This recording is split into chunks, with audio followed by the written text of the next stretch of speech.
Paulit-ulit na problema sa illegal parking ang nais matugunan ng mga barangay official sa isang kalsadang sakop ng Makati at Taguig. Ang nakikita nilang solusyon, pag-deputize ng MMDA sa kanilang mga tanod para makapagpatupad ng batas trapiko. At nakatutok si Oscar Oida. Hanggat maaari, mayat-maya na ang mga tauhan ng Makati Public Safety Department o PSD sa bahagi ng Chino Ross Extension na sakop ng lungsod. Dahil yan sa samot-saring reklamo, kabilang illegal parking sa tapat ng ilang establishmento.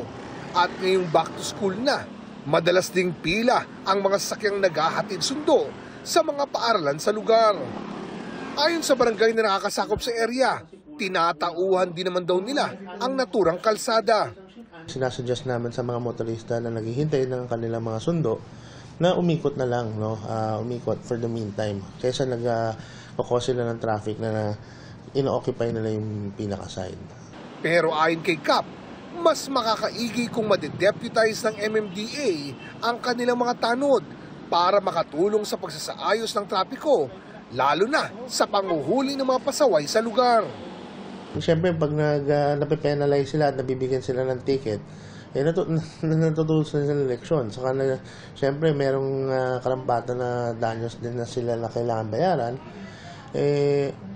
Siguro naman, pag natikitan sila, hindi na nila ulitin. Dahil siyempre, nagagastosan din sila. Naabala sila. So, ang Barangay Fort Bonifacio na may sakop sa bahagi naman ng Chino Ross Extension na nasa Taguig na, binanggit sa text na ongoing pa rin ang kanilang request for deputization. Matatandaan sa kanilang area naman may pumaparada sa gilid ng mga negosyo gaya ng mga karinderya, junk shop, talyer, car wash at iba pa. Ayon naman sa hepe ng MMDA Special Operations Task Group Strike Force na si Gabriel Go, uubra naman daw ito. Pero may prosesong kailangang pagdaanan. And kung tutuusin, ang pagpapatupad po ng illegal parking, obstruction, hindi naman po sa lahat ng oras kinakailangan na meron po tayong panakot na ticket. It's just that we have to have the will. We should have set some precedents para sumunod po ang ating mga kababayan.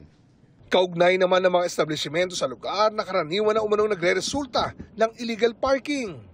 Dapat pinag-aaralan na natin or sinusuri po natin if these certain areas, is it beneficial for such kind of business?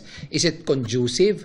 Ang mga talyer, marami pong mga consequences when it comes to safety ng ating mga kababayan.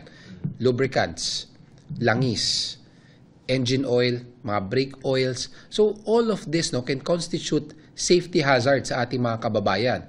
Pwede po na may naglalakad, maaaring may madulas because of the grasa or the crudo. So yan po yung pinapakiusap natin. That's why pilit po nating inaayos at binabago po yung mga problema, lalo na po dyan sa kahabaan ng Chino Roses. Para sa GMA Integrated News, Oscar Oida, nakatutok, 24 oras.